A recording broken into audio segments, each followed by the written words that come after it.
Hello everyone, welcome back to Study Point. So in this lecture, I am going to discuss few MCQs of the topic drama and its type.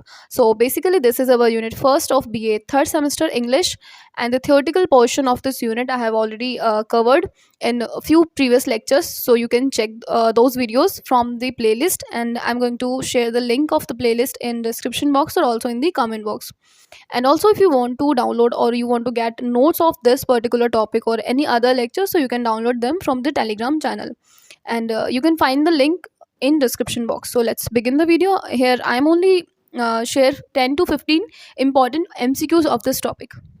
So the first one is drama type. Means dramatose means, so what is the meaning of dramatose? This is action, fraction, faction और detection. So अगर आपने जो drama and its type की theoretical video है, मतलब जो इसकी हमने एक डिटेल वीडियो भी अपलोड कर रखी है, अगर आपने वो देखी है तो आपको इसका आंसर पता होगा that the dramatos means action. Now the second MCQ is the drama was performed in Greece. So here are the option: with mask, without mask, in nude way or with mouth closed. Means Greece में जो dramas perform होते हैं वो mask के साथ हुआ करते थे, विदाउट मास्क हुआ करते थे, न्यूड वे में हुआ करते थे, या फिर माउथ क्लोज्ड के साथ हुआ करते थे. So the answer is with mask, right. So next one is the drama was originated in France, Greece, Italy और जर्मनी. तो देखिए जो ड्रामा टर्म है वो आपकी ग्रीस से ही ओरिजिनेट हुई है, और सबसे पहले यहीं पे ड्रामा को परफॉर्म किया गया था with mask. So the next question is a composition or of prose or poetry that is transferred into a performance on stage is known as. तो कोई भी आपका प्रोज और पोइट्री का कॉन्सेप्ट या कोई भी कंपोजिशन जिसको कि स्टेज पे परफॉर्म करने के लिए बनाया जाता है उसको हम क्या कहते हैं, और it is known as short story, saga, narrative और ड्रामा. तो यहाँ पे राइट आंसर होगा drama. Next one is who wrote poetics. तो अगर आपने 3 यूनिटीज़ ऑफ अरिस्टोटल्स पढ़ी है तो आपको इसका आंसर भी पता होगा. तो जो BA थर्ड सेम की इंग्लिश है उसके मैं सारे लेक्चर्स ऑलरेडी अपलोड कर चुकी हूँ, तो प्लेलिस्ट में आपको सभी लेक्चर्स मिल जाएंगे. अब जो हम सीरीज स्टार्ट कर रहे हैं उसमें बेसिकली हम यूनिट वाइज कुछ MCQs को डिस्कस करेंगे, जिसमें ये फर्स्ट वीडियो है जिसमें हम फर्स्ट यूनिट के कुछ MCQs को कर रहे हैं. नेक्स्ट में इसी तरीके से बाकी सभी टॉपिक्स पे MCQs जल्दी ही अपलोड करूँगी. और भी आपकी कोई भी क्वेरीज हैं तो आप टेलीग्राम ग्रुप में या फिर कमेंट बॉक्स में लिख के मुझे बता सकते हो. Next one is who wrote poetics. तो पोइटिक्स इज प्लेटो, सुकरात, एरिस्टोटल और एस्टिकुलस. तो यहाँ पे आपका राइट आंसर है Aristotle. Next one is Aristotle declares the plot as.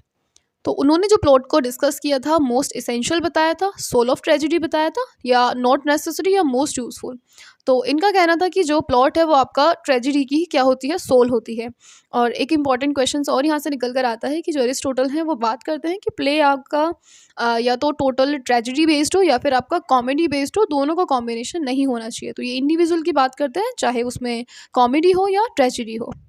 Next question is which play is not written by Shakespeare. तो Shakespeare के आपने प्लेज मतलब पढ़े होंगे, आपके लास्ट समय में आपने पढ़ा होगा, या फिर जिनके सिलेबस में अभी ओथेलो और मैकबेथ है उनको पता होगा कि जो दोनों ही प्लेज हैं ये शेक्सपियर ने लिखे हैं. बट यहाँ पे आपसे क्वेश्चन पूछा है कि कौन सा यहाँ पर प्ले है जो शेक्सपियर ने नहीं लिखा है. तो एज यू लाइक इट भी शेक्सपियर ने लिखा है, ओथेलो एंड मैकबेथ भी उन्होंने ही लिखा है. तो यहाँ पे हमारा राइट आंसर होगा द ज्यू of Malta, right. So next question number 8 is a person who tells the story after spoken in third person. तो जो भी पर्सन आपको स्टोरी बताता है, मतलब थर्ड पर्सन के बारे में जो भी स्टोरी को डिस्क्राइब करता है, वो आपका कौन होता है? एक्टर होता है, स्पीकर होता है, नरेटर होता है, या फिर नन ऑफ द अबव. तो यहाँ पर हमारा राइट आंसर है narrator. Next question is the people are acting in a play is called. वो लोग जो किसी एक्ट या ड्रामा के अंदर एक्टिंग करते हैं वो कौन होते हैं? डायरेक्टर्स होते हैं, कैरेक्टर्स होते हैं, स्पीकर होता है, या प्रोटोगोनिस्ट होता है. तो यहाँ पे हमारा राइट आंसर है character. Next question is speech between characters in a play. एक प्ले के बीच में कैरेक्टर्स के बीच में होने वाली बातचीत को हम क्या कहते हैं? तो देखिए हिंदी में सभी ने सुना होगा, उसको हम संवाद कहते हैं, और संवाद का मतलब यहाँ पर होता है डायलॉग. तो ऑप्शंस में है आपके पास डायलॉग, लाइंस, स्क्रिप्ट या डायरेक्शंस. तो दो कैरेक्टर्स के बीच में होने वाले डिस्कशन को या स्पीच को कहा जाता है dialogues, right. Next question number 11, the person who rights और प्ले इज. वो पर्सन जो प्ले को लिखता है वो कौन होता है? तो क्या वो ऑथर होता है, डायरेक्टर होता है, स्पीकर होता है, या प्लेरिथ होता है?